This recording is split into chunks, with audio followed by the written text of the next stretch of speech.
Et notre visite de visiter le président provincial de CNDH, c'est de lui qui est dans l'organisation du monde entier pour le droit, que chacun puisse avoir son droit, même la femme, même un enfant. C'est ça son rôle dans notre pays. Mais il est pratiquement, c'est notre fils, il vient de nous. Alors nous avions pensé que si nous avons des conflits et tout consort qui nous engagent de ne pas arriver à la résolution, mais maintenant il faudrait les droits. C'est-à-dire les droits, c'est à partir de ce qu'on appelle droit de l'homme.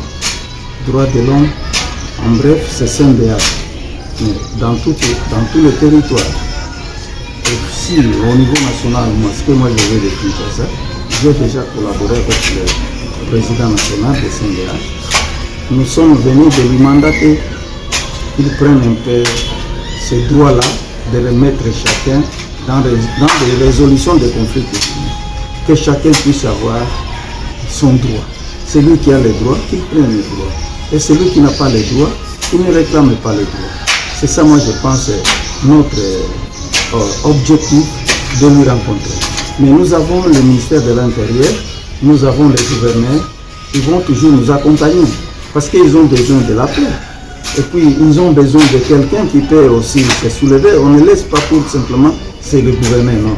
Nous tous, ce pays que nous avons, il y a un seul président de la République. Province de Tanganyika, il y a un seul gouverneur. Parce que les enfants peuvent se réunir, voir comment notre province ne marche pas. Mais qu'est-ce qu'il faut faire? Nous devons aller vers le gouverneur, de lui dire les problèmes qui vous bloquent, c'est le problème des conflits quotidiens. Qu'est-ce que vous avez résolu? Nous avons résolu, c'est le président de CNDH. Alors qu'ils prennent les droits de l'homme, des femmes et de l'enfant, à tout un chacun qu'il est dans l'ordre, qu'il est dans les droits. Et ce n'est pas qu'il est dans les droits, mais qu'il ne peut pas prendre. Et nous avons dit non à la corruption. Parce que le chef de l'État, il a dit les corrupteurs et les corrompus seront déboulonnés. Ça, ce n'est pas moi.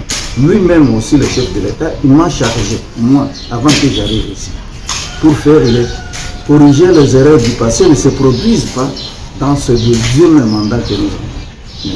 Mais je pense que quand il est arrivé ici à Kinshasa, il m'a réussi à l'hôtel sur le palace.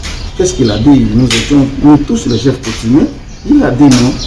Maintenant, la coutume et l'État doivent travailler en collaboration. C'est la même collaboration de gagnant-gagnant parce que les chefs sont ici. Il y a beaucoup de Chinois qui arrivent, tout ça, mais sont reconnus par l'État. Les autres ne sont pas reconnus par même l'État. Mais nous devons nous organiser que les chefs aussi peuvent y avoir aussi leurs droits de terre. Mais il n'explique pas la loi de Bakajika parce qu'il y a la loi du sol et du sous-sol appartient à l'État. On ne refuse pas. Mais lui, il est aussi un avocat de la coutume. Maintenant, il va voir comment les chefs coutumiers aussi peuvent avoir une partie, même un petit rien, pour qu'il ne reste pas. Si nous n'avons pas les avocats.